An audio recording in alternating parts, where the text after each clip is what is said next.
Le Mali devrait connaître une croissance économique de plus de 5% en 2023 et en 2024, soit une hausse par rapport aux 3,7% enregistrés en 2022 d'après les consultations de 2023 du Fonds monétaire international au titre de l'article 4 avec le pays.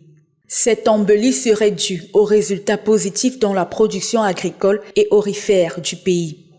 Les administrateurs du FMI ont recommandé aux autorités maliennes de créer les conditions favorables à une croissance durable à long terme, de remédier aux faiblesses en matière de gouvernance et de lutter contre la corruption.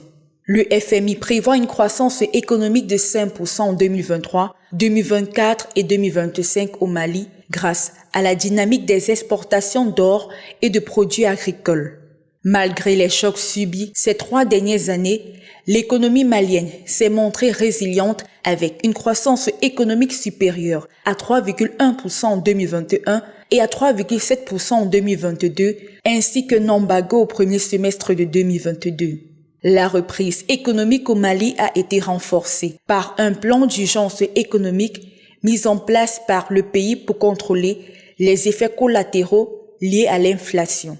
Cependant, les perspectives du FMI sur l'économie malienne peuvent être revues à la baisse en raison de la détérioration de la situation sécuritaire, des retards éventuels des élections, de la volatilité des prix internationaux, des produits de base, du resserrement des conditions financières mondiales ou encore des risques liés au climat pouvant impacter négativement la croissance économique du Mali d'ici 2025. Malgré cela, la dette malienne sur le marché international répond aux critères de convergence macroéconomique imposés par l'UEMOA.